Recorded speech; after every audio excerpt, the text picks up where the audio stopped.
Louisiana Eats is brought to you with major support from Zatarain's, a New Orleans tradition since 1889.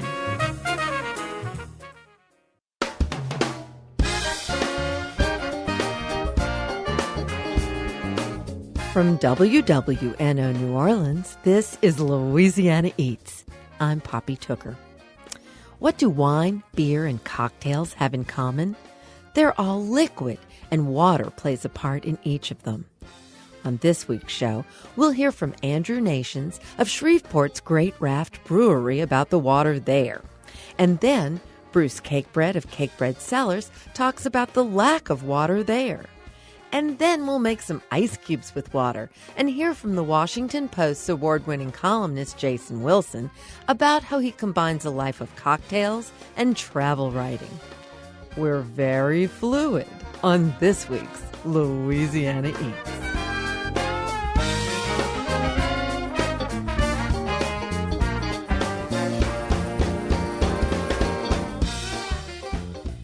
Talk to anyone in the spirits industry, and you'll learn that even 80 years later, we're still dealing with the damaging effects of Prohibition.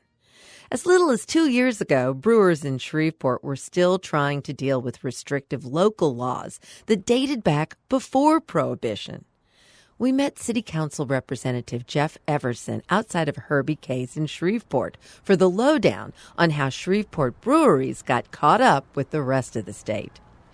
You know, once we really started hearing from two breweries, one of whom is Great Raft, who really took the lead on a lot of developing the policy necessary to have a full-scale brewery. You know, we started working with them to find out what provisions are there in our local laws that don't allow this. And there were quite a few. There hadn't been a reason to review it in a long time. So this gave us that reason, and it gave us that chance to change the laws. So, you know, I think it is an important reminder for all of us to take a look at when industries evolve, that our laws need to evolve as well. And evolve they did. Great Raft's co-founders, Andrew and Lindsay Nations, worked with Jeff to help clear out the cobwebs from 100-year-old regulations, consulting with everyone from police to city planners to fire marshals. By October of 2013, the restrictive zoning regulations were lifted, and change could begin. When Great Raft finally had their products available for commercial sale, I did get the privilege of buying the first beer produced in Shreveport since Prohibition, and it was a brew that they call Reasonably Corrupt. It's a dark brew that has some pretty funny political connotations, but I took it as an honor, so it was a treat. After chatting with Jeff, we had to check this place out. Hey, how are you? So this is my first time here. I'd barely tasted my first sampler of a fruity pale ale called Commotion when the bartender announced a guided tour was about to begin. Hello, welcome to Great Raft. My name is Andrew Nations. We got some folks recording some audio, so this is awkward for me, but whatever. Well, thank you guys for coming out and taking the tour. What we'll do today is kind of tell you a little bit about what we believe in terms of brewing lagers, and kind of walk through the whole process of a typical brew day. Other than that, have fun, and again, ask questions. I like to talk about beer and drinking beer. Andrew certainly didn't have the appearance of a founder and owner. He had on a baseball cap and was sweating a little bit more than the rest of us, probably because of the hot and humid nature of working in the brewery. But basically, he just looked like any of the patrons visiting the brewery that busy Saturday afternoon.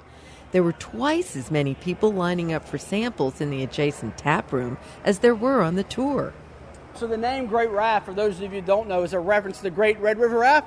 Back in the 1830s, was basically a log jam, but it was 100 miles long. At one point, you could walk across the Red River because it was so dense with logs and debris.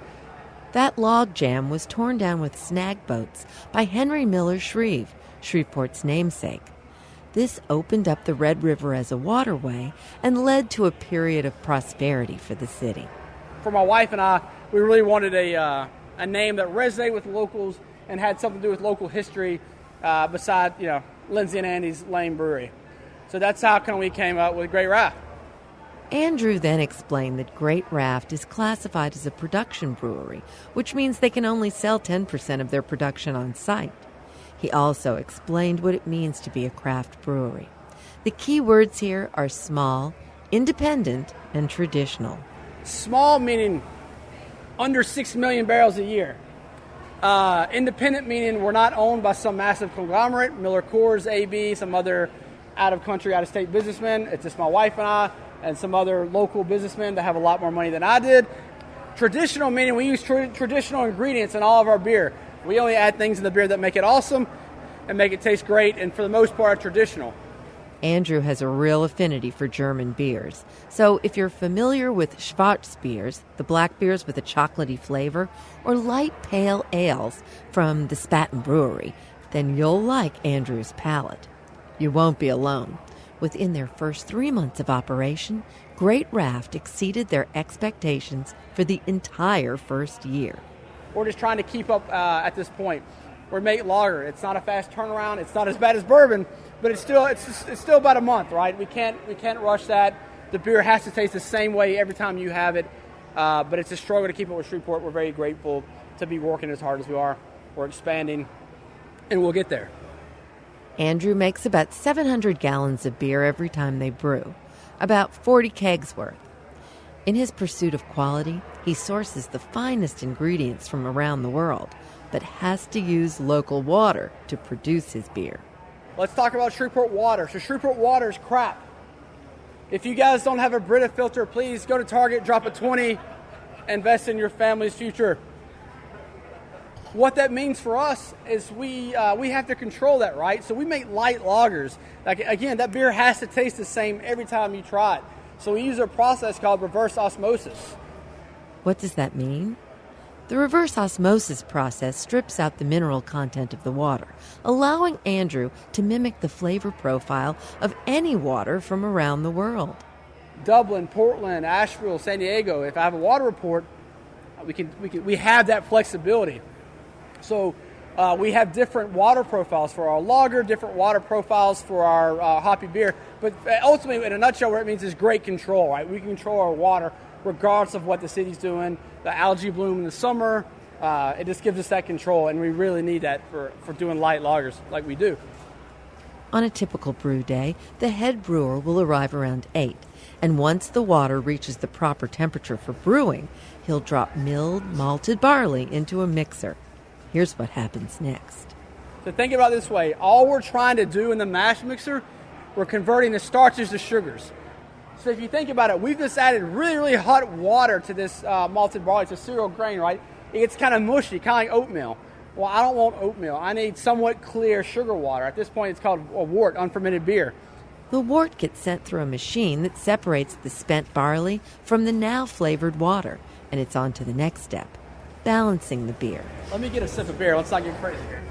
Then the beer goes into a kettle for an hour-long boil, and hops are added to give bitterness to the beer. You'll get different flavors depending on how many hops you add. Hefeweizens won't have many hops, while a double IPA will wallop you in the face with their bitterness. I want to pass around some hops here. This is American Simcoe hops. I love this hop. I can't get a lot of it because it's one of the sexy hops that you can't get. But really open it up, crack it open. You're trying to get your hands really sticky and smell that resin. The resin is the part that makes it, there's some orange juice in there. There's some orange zest, very tropical. But it really gives you an idea of what that hop is about. So there's different hops will give you onion, mint, spice. It's an open door. You can do anything you want to with hops. Hops are usually added twice at this stage in the game. The first time for bitterness, the second for aroma. So you ever seen the wine guys holding, don't do that because we're beer guys, right? It's very smart because they're getting air into that wine, right? They're getting some of that aroma because they know a large part of what you smell is how you perceive taste. Don't make a show out of it. Again, we're beer guys, but definitely pour your beer into a glass because we need that aroma to taste. Once the hops have been added and the beer is cooled down, it's time for the fermenting to begin. This is when yeast is added to convert the sugars to alcohol. Let's go down here and we'll talk about packaging. If it were up to Andrew, he'd have everyone drink straight out of the tank. No such luck, though. Instead, like many craft breweries in Louisiana, Great Raft cans on site. So we canned all day yesterday. It was pretty brutal, but we got 600 cases done. So cans for us, I mean, they're better for the environment. I don't think Shreveport even recycles glass, which is crazy. But cans are kind of a perfect vessel for us. You can take them on the golf course, on the boat, particularly in this part of the world. It's best for us. At the tour's conclusion, we toasted Andrew's success with one of his delicious craft brews. I looked around the room and saw people playing a game of beanbag toss, dining at the food trucks out in the parking lot, and smiling over beers with folks they had just met. It made me think about something Jeff Everson had said hours before. I really think that if you want people to move somewhere, stay there, be connected to it, feel a part of it, then you have to get them into the culture of the place. You feel a lot more of a part of your community when you're dining at places or hanging out in places that are telling a part of that story. And, so it's both economically and socially vital. Tours of Great Raft's brewery are provided regularly on weekends, and flagship beers like Southern Drawl Pale Lager can be found at retailers throughout Louisiana. For more information, visit greatraftbrewing.com. Like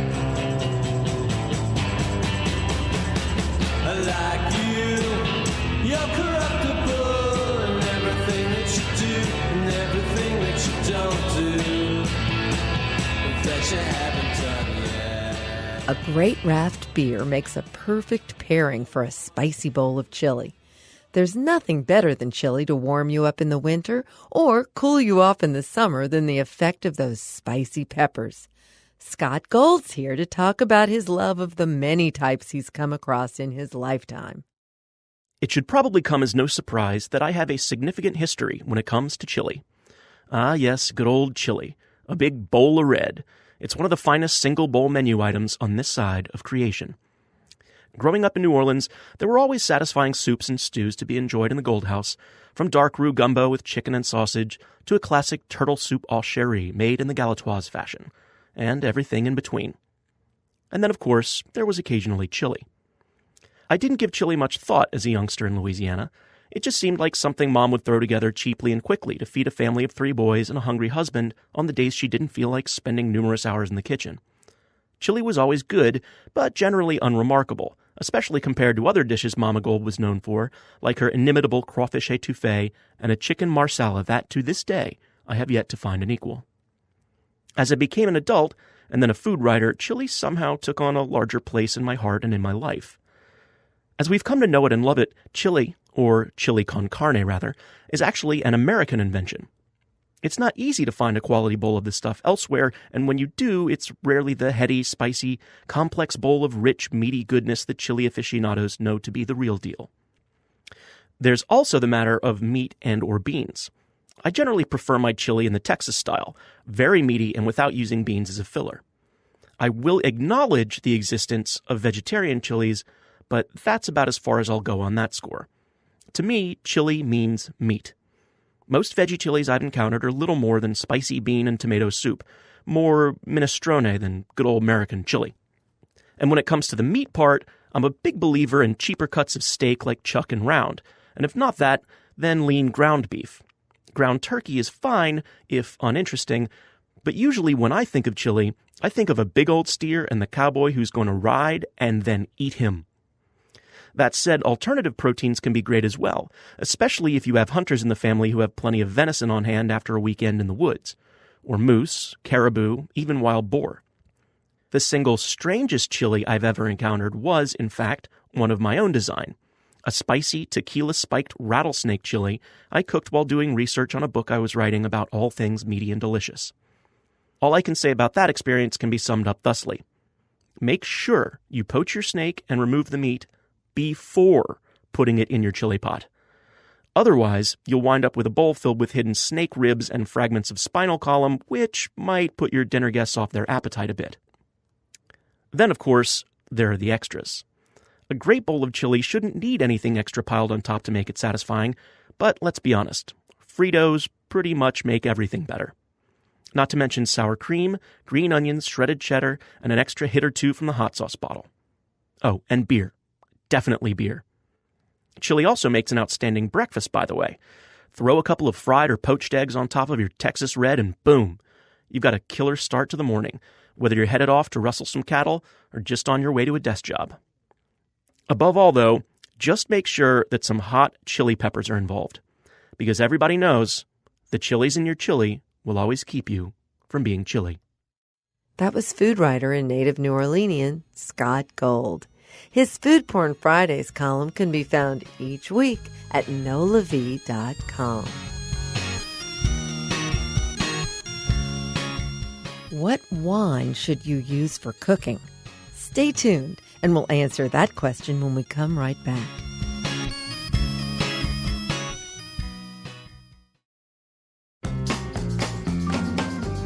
I'm Poppy Tooker, and you're listening to Louisiana Eats, edible content for Louisiana food lovers.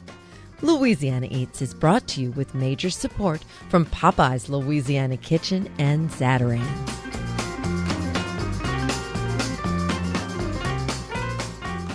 Here's this week's culinary quiz question, brought to you with support from Popeye's Louisiana Culinary Institute. What wine should you use in cooking? For starters, never use anything that says cooking wine on the label. Did you ever notice they're on the grocery store shelf next to the vinegars? That's a big red flag. You wouldn't put that in a glass and drink it, would you? That's the best place to begin. Never cook with anything that you wouldn't drink. Often, the best wine to use in a dish is one that would pair well with it at the table. There are 6 main styles of cooking wine: dry reds and whites, dry or sweet nutty oxidized wines like sherry, marsala, or vermouth, sweet fortified red wines like port, sweet white wines like Rieslings or Sauternes, and rice wine. How do you choose which kind goes in a dish? Read the recipe. Most of the time, your roadmap is there. Just remember, a little for the pot, a little for the cook, and everything will be just fine. I'm Poppy Tooker, and this is Louisiana Eats.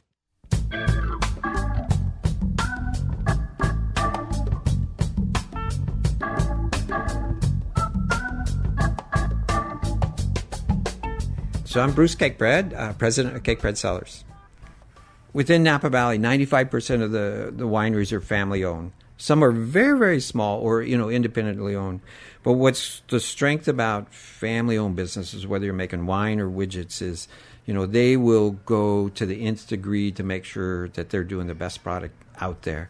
Usually they always have this, I want to be able to give this to the next generation. We're all just kind of caretakers of the business, and we're moving it on. And so you're just passing the ball. When we plant a vineyard, we're looking at, the wine coming off there. We won't drink it for 10 years. So we start taking the long-term view, and that plays really well into a family business, because family businesses around the world always take that long view, because they're not looking at it as just like the quarter or the year. They're looking at the next generation. And I think that's the strength of family businesses and wine. That's kind of a match made in heaven on that one. Bruce Cakebread grew up with a passion for the outdoors. When he was still a teenager, his family bought land in Napa Valley where they created Cakebread Cellars, a winery that today produces some of Napa's finest wines. It was an obvious choice for Bruce to study viticulture and food science in college. He graduated and joined the family business in the late 70s. He's found success by ensuring a happy workplace and always putting the customer first. But there are certain things he can't control, things that could ultimately harm the family business. I hope it rains. We were fortunate we had 2 storms come through, and it didn't go through the whole state. And so when people say, hey, how's the drought? We go, we're fortunate. Other people in other different parts of the state will kind of go, I'm taking sponge baths and, yellow water in the toilet is normal. So that's agriculture. You kind of live and die with the weather. It's hard to control Mother Nature, and nothing's more unpredictable than weather, so what can he do? There's no clear answer, but Napa Valley's tightly knit community is thinking creatively about ways to collaborate on water use. For a 35-mile-long strip that's home to more than 450 wineries, collaboration is everything.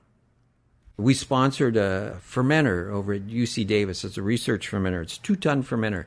costs a fortune. And so Roger Bolton, who's a professor over at Davis, who I took classes from back in the 70s, he came to us and said, we're looking for 16 families from the California wine industry to sponsor these fermenters. And so they're kind of expensive. And I said, Roger, I could buy like 10 tanks for that. And he goes, well, the beauty of these tanks is they can use 90% less water to wash them, to be able to operate them, than what you traditionally use. So this was when we had a lot of water and not during the drought. And I was like, well, big deal. But now you kind of see the vision of what he was looking at. And he said, well, if you don't have water, you can't make wine. And so it is very, very true. And so the students going through that university get trained, this is how you make wine. And so that to me is kind of a strength of the university system, because the most valuable resource is going to be those students graduating saying, here's how you got to change your operation.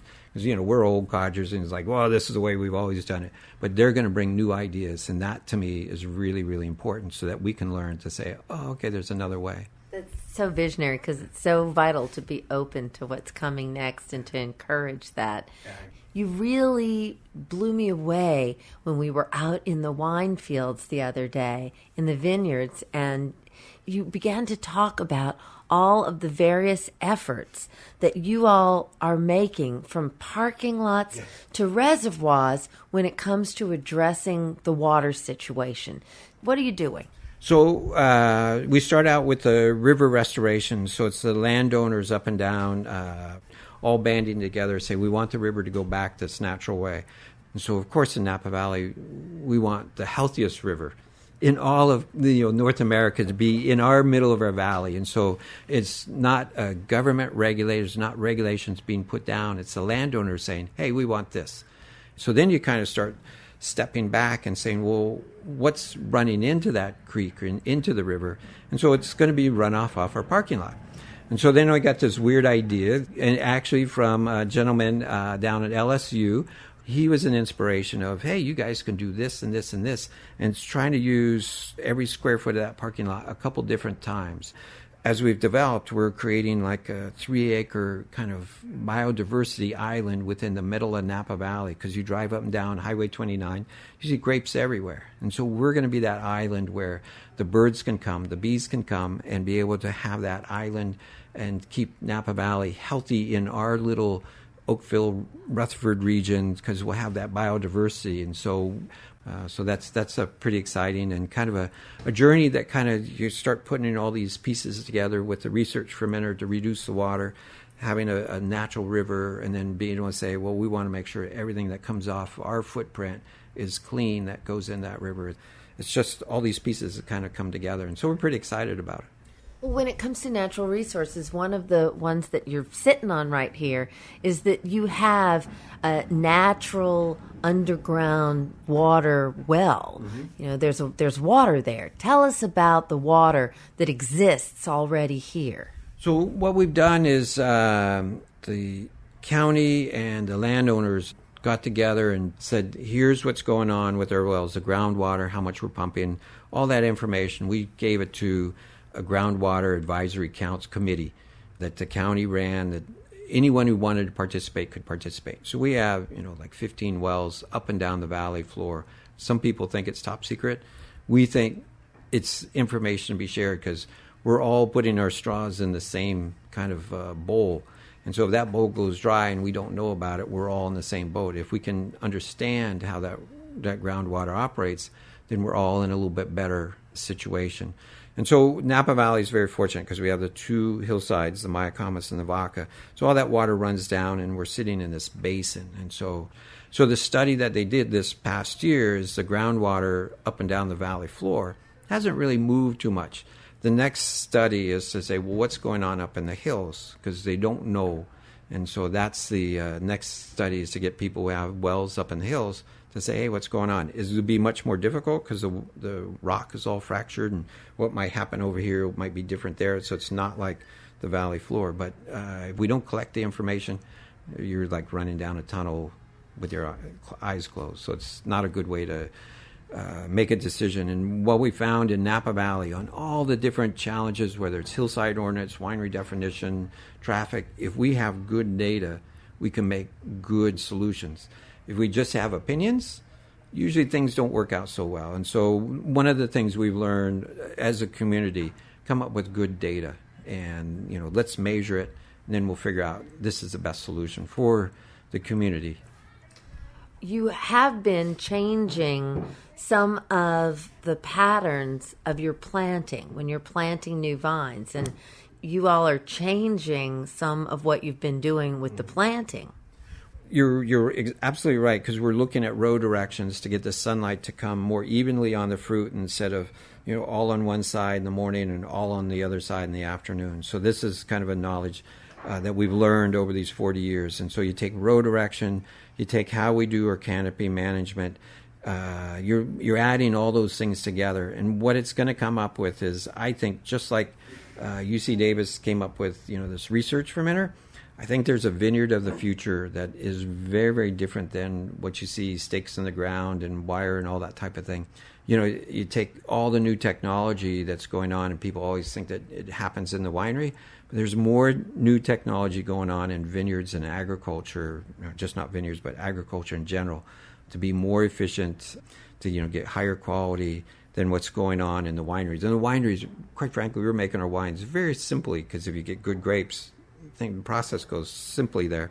In the vineyards, they're saying, how do you understand? And so you'll see, I know this sounds kind of odd in today's world, but you'll see drone technology for agriculture just going to boom, because you can cover more ground, you can get more data in on what's going on with that vineyard by being able to measure it on a weekly basis very efficiently by programming a drone to go up and down, measuring green in the vineyard. I have this kind of funny thing, it's like, well, what would the new vineyard 20 years look from now? And it's like, maybe there's no tractors. Maybe whatever equipment's on there is like on a little rail. It just goes up and it's like a train. And, it's something you guys like, well, it's just like, wow, what could happen? And so that's Napa Valley. And so, but everyone has that kind of same thing as Protect the Valley, because Robert Mondavi, Jack Davies from Schramsberg, my father, all these guys gave us, our generation, the next generation of winemakers, this great foundation of Napa Valley. It's our responsibility to give it to the next generation in a better way that's more enhanced, but also preserved the way it is. So it's kind of a delicate balance, but that's our responsibility to the next generation.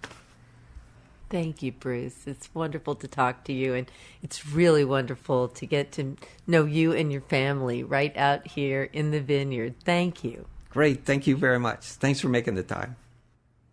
That's Bruce Cakebread, president of Cakebread Cellars. Stay tuned to Louisiana Eats throughout 2015 as we examine the issues of drought, water conservation, and ecology.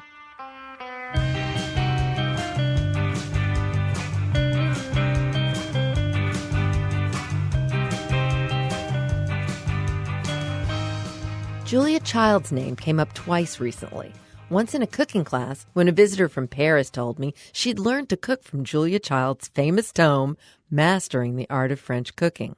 Then, from a beginner cook who proudly told me she'd just cooked Julia's Coq Au Vin. Coq Au Vin is an ancient chicken stew made with bacon, onions, mushrooms, garlic, and, most importantly, a hearty red wine. The French word coq means rooster, and originally the dish was made with an old bird well past his prime. That sinewy old bird was delicious after a long simmering braise, but a chicken will do just fine for your coq au vin. Dice some thick-cut bacon and brown it in a heavy Dutch oven. Remove the bacon from the pot and use that rendered bacon grease to brown chicken pieces that have been seasoned with salt and pepper. Let the browned chicken rest while you saute some chopped onions and carrots in the pot. Add some mushrooms and saute them too. Stir in about a tablespoon of tomato paste and cook it for just a couple of minutes. Then return the chicken and bacon to the Dutch oven and cover everything with a combination of chicken stock and red wine. Add some garlic, thyme, and a bay leaf. Bring everything to a boil, then cover the pot and reduce it to a simmer. Often, I'll cook my coq au vin in a 325-degree oven for an hour or so until the chicken is falling off the bone. To finish it, I add a drained jar of pearl onions and tighten the sauce with a beurre manie. This is a fantastic trick I've learned that quickly thickens and enriches a sauce at the same time. Work together equal parts of butter and flour, almost like you're making a pie crust. Then whisk that into the hot liquid. The trick is to serve the coq au vin at once, because if it simmers for more than 5 minutes, you'll taste the raw flour, and you'll need another 20 minutes or so of cooking. I serve coq au vin over rice with plenty of hot French bread. Sound good? You'll find my recipe on our Louisiana Eats website at itsneworleans.com or at wwno.org. I'm Poppy Tooker, and you're listening to Louisiana Eats.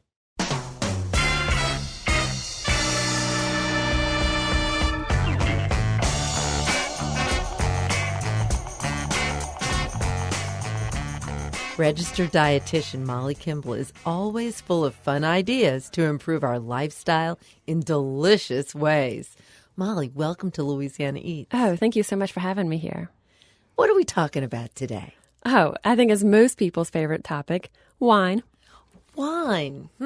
Healthy? Wine is definitely healthy. You know, it certainly does have its health benefits. There's a lot of misconceptions, though, and misperceptions about what the health benefits actually are. And a lot of us think it's limited to just red wine, and the reality it's not. So, Molly, walk us through the different colors of wine and tell us what your thoughts are. Okay, so hands down, red wine is the most nutritious, if we would say it that way, of any type of alcohol. But first, backing up a little bit, all types of alcohol actually help to lower our risk of heart disease. And that's because alcohol itself helps to raise our good HDL cholesterol. Now, that's one of many reasons. It can also help lower our stress levels if we have alcohol, moderately in social situations. There's a host of reasons that alcohol in general is linked to a lower risk of cardiovascular disease. Red wine takes it even further, though. So the grape skins and seeds are pressed in the red wine, and they're retained in there. And those are actually really high in antioxidants that we don't get from white wine or other types of alcohol. So it is true that red wine does have even more health benefits and health components, but all types of alcohol actually can be, quote, healthy for us. So I guess that red wine is almost a superfood. Right. You talk to certain people and they might put it in one of their food group categories, right? They consider it a fruit or, yes. Well, that's super news. So what about white wine? So white wine is not bad. And I would say one of the biggest myths about white wine is people think that white wine is high in sugar. And they may say, and here's the thing, a lot of times people may like red wine okay, but they really prefer white. But they'll try to make themselves stick with red instead of white because they think they should, or they think that white is higher in sugar. The reality, though, is that ounce for ounce, they're right about the same amount of carbs and same amount of calories. There's really a trivial bit of difference. Another thing is a myth is that wine is high in sugar, and it's not. So it does have a few grams of carbs, about 6 grams of carbs for a normal pour glass of wine, but very, very low sugar, almost none at all to speak of. What about the wines that you see on the shelf with labels like skinny me, skinny you, skinny something?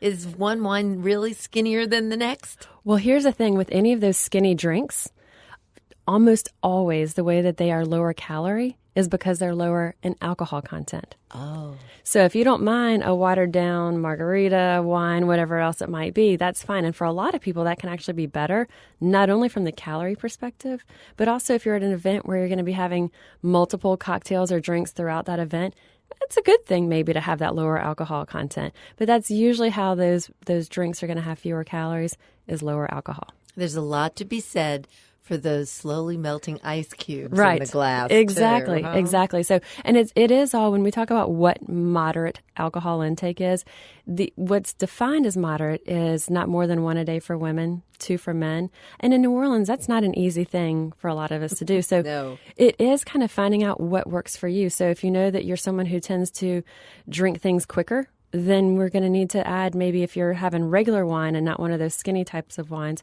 maybe do your spritzer, add some club soda, or even, the horror that, sommelier might have, add the ice cubes to the wine, whatever it's going to take. That, again, if you are at that event, how are you going to keep it balanced so that you're not making a scene. That's always a good idea. Right. And hard in New Orleans sometimes. Right. It can be a too. challenge for sure. Molly, does it really make a difference if wines are made organically? So from a calorie nutrient type perspective, it really doesn't make much difference if you have an organically grown wine or not. However, when we look at what the difference is with organic type of farming, less or no or very minimal chemical pesticides, no synthetic fertilizers. So, and a lot of us, that's what we're looking for, to incorporate fewer of those things. So if that's important to you, then wine that's made with organic grapes is going to be a better choice. And they've really come a long way as far as taste and flavor. Now you'll notice that you don't see it called organic wine. And that's because water cannot be certified organic. So what you'll usually see on the label will be made with organic grapes, and that's how it's really identified, because that entire wine itself with the water included, the whole thing is not organic. It's just those grapes that have been raised in that organic process. That is really fascinating. And I'll tell you, some of these organic wines, one of my favorite is actually from Preston Vineyards out in Sonoma. I don't know, and I've asked the winemaker, and he just thanks me because I love it so much, but it's, when you look at it in your glass, it is so thick and so rich, and so it's, I don't know if it's the organic process, if it's whatever else he's doing there, but it looks and tastes and even just has that mouthfeel that's completely different than in any others. That's another truth about drinking wines. If one glass of fine wine is going to take a longer sipping time than maybe something a little lesser that you might slug down. Right, exactly. Amazing. That fine wine goes a long way. What about sulfites in wine? Well, a lot of people think that, I can't drink red wine, it's high in sulfites, that gives me a headache. Well, the reality is that it's probably, for the majority of us, it's not the sulfites that are giving us a headache. So what it actually is in red wines that is usually going to be responsible for that headache is tannins. And so what tannins are, when we drink it and we kind of get that astringent taste where it feels like it's drying our tongue or puckering our mouth, that's going to be a highly tannic wine. And that's usually going to be what's giving us the headache. So when you're looking at what do I do to avoid that, white wines can be lower in tannins. And the older a wine is, the less tannic it tends to be. So that's usually going to be the culprit, not necessarily sulfites. So if you're paying extra money for that sulfite-free wine, you may not be really getting all that you're paying for. Well, we've talked about the health benefits. Tell me, Molly, you're going to a party. You can have one drink. What is the best from both a calorie and health point of view? I would say have whatever. If you're just going to have one drink, is, first and foremost, I prefer it to be very low in sugar. So if it's red wine, if it's white wine, if it's a beer, when we look at a normal pour glass of wine, it's about 150 calories. A good beer, like an Abita Amber, 128 calories, actually. If we're looking at about 1.5 ounces to 2 ounces of whatever liquor, we're looking at about 130 calories. So they're all pretty much the same as long as you're avoiding sugary mixers, sugary add-ins. So if you're having just one, I would say have whatever you enjoy, and I'm proud of you for having just one. Well, thank you, Molly. Thanks so much for bringing us this amazing information about wine and alcohol. Right, and thank you so much for having me.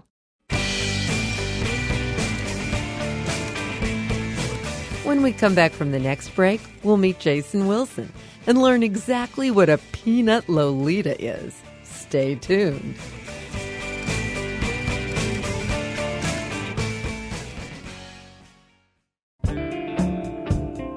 I'm Poppy Tooker, and you're listening to Louisiana Eats, edible content for Louisiana food lovers. Louisiana Eats is made possible with major support from Rouse's Markets.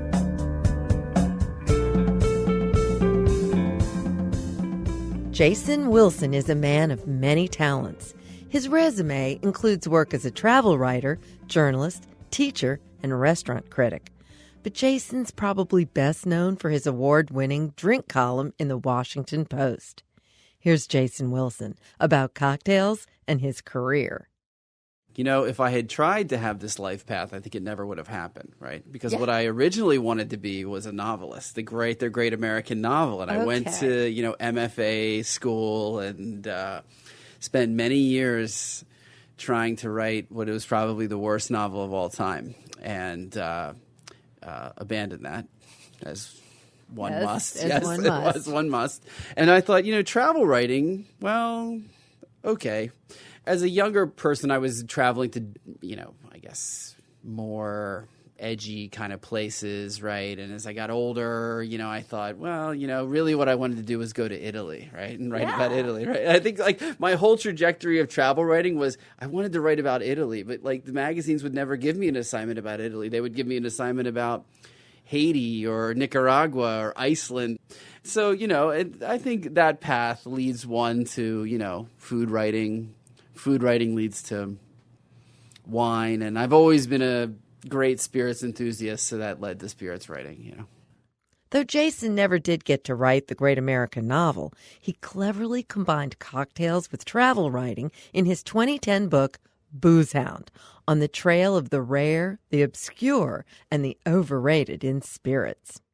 Booze Hound grew out of the column at the Washington Post, and I wrote that for 6.5 years, and my editor there came to me in, late 2006 and said, we were talking about what columns I might write, something humorous, and he was saying, spirits are beginning to get really big. I mean, think about spirits and cocktails in 2006, right? I mean, we're talking, it's like cave paintings or something, right? It's so, and I think at that time, there were some good guys writing about it, like Dave Wondrich and stuff, but a lot of the people who were writing about spirits were like tied to the brands. It was like very much like the cocktail pieces you would see would be like sort of sponsored by one of the big brands or something. And I think early on, one of the things I did was like I was not beholden to the brands. I mean, wrote for the Post. I mean, I didn't take sort of consultancy sort of things, and so I just sort of said it how I felt it, And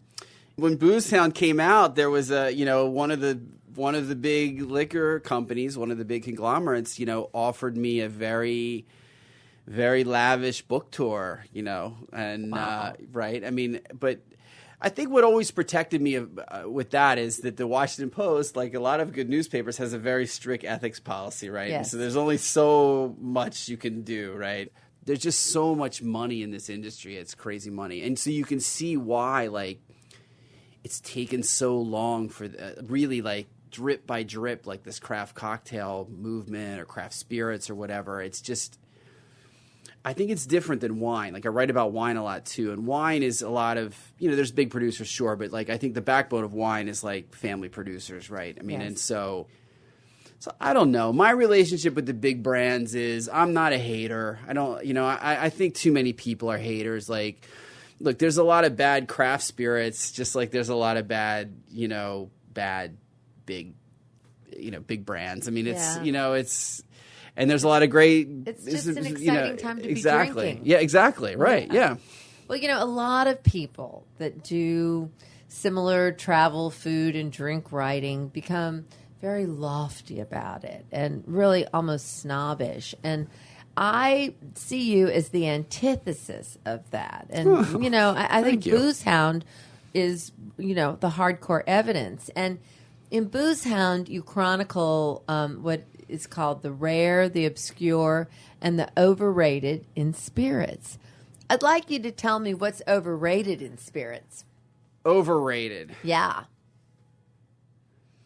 Well, when I wrote the book, this is a couple years ago. I mean, it was vodka, of course, right? But I think everybody's both over like the vodka trend and then also over the backlash of vodka, right? It has to normalize in some way. So I'm so overrated is the vodka backlash, really, at this point, right? I mean, this is the way trends go. So, but I think now, I don't know, I think overrated is a lot of the sort of high-minded role-playing of like I'm your craft bartender, I'm your mixologist, right?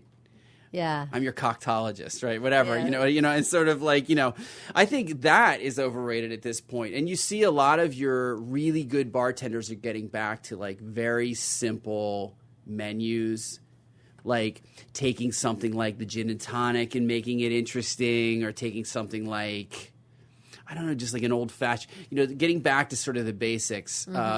Maybe cocktails in general are overrated these days. I don't know. I mean, what's your favorite cocktail? Mine, I think the Red Hook, which is a Manhattan variation. The Red Hook, which is rye, maraschino, and Punta Mace, right? We don't see that much here in New Orleans. No. Well, at one time in a column, I called it the sort of the prototypical cocktail of the aughts, right? Of the cocktail renaissance, in New York, because it was like rye and an Italian. It was a twist on a Manhattan. It was like a rye, a bitter, and something else, right? And it was like, and you named it after a borough, and that was how it went, One of the most obscure drinks mentioned in Jason's book is a liqueur called Peanut Lolita. Jason explains.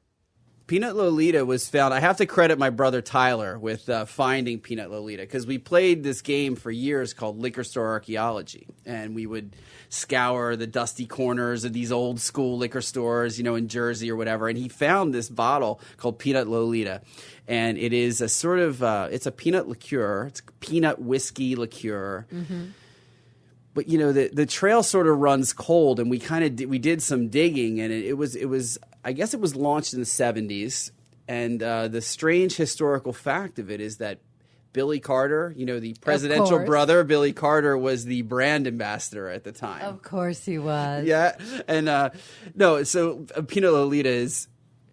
What's funny is I have been cornering the market on it, and I have people that tweet at me and send me bottles and things. They've read it. I actually owe one guy a book for what he sent me. But so I have a number of bottles, and I open them from time to time for people. Half the people hate it because it just tastes like whiskey and peanuts, basically. But other people they love it. They love it. And my brother loves it. He makes a drink called the PB&J, which is Peanut Lolita layered with some Chambord, right? And that's cool. The PB&J, right? That's fabulous. It's disgusting. What a name, though, right? It's really great. You have any idea why it was called that? Well, the bottle, I wish I had a bottle here now. The bottle has a very, it's like a young girl, on the front of it. It's sort of, I'm sure it sounded like a good idea in 1972, right? Yeah, sure. With so much knowledge to share, it's no surprise that Jason teaches classes on wine and spirits as well as travel writing. I asked him what advice he gives to students who would like to follow his career path.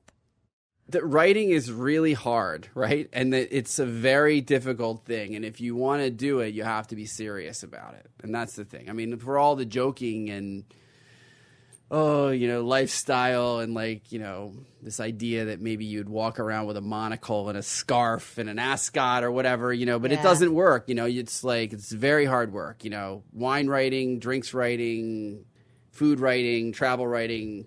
The second part of that is always the writing, right? Which is done alone in a room. Requiring a lot of discipline. Exactly. Yeah. Well, that's a very good point, because so many people have this idealized thought, and, it springs maybe from being that great American novelist that you figured out early on wasn't going to happen. No. And look at the success that you've achieved. Okay. Well, Jason, you have been such a wonderful, generous fellow to take time and come and talk with us on Louisiana Eats. Thank you. Thank you. It's been fun. Jason Wilson, spirits writer and author of Booze Hound, on the trail of the rare, the obscure, and the overrated in spirits.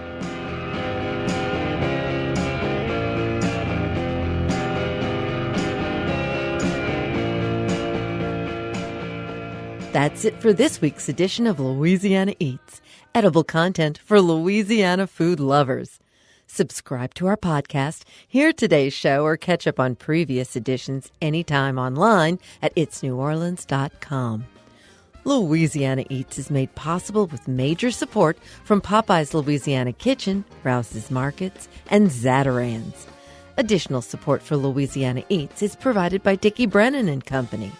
Our media sponsor is Louisiana Life Magazine, the magazine of a great state. Original theme music by Johnny Sketch and the Dirty Notes. Thanks to managing producer Thomas Walsh and associate producer Joe Schreiner. I'm Poppy Tooker. Louisiana Eats is a production of WWNO and the University of New Orleans.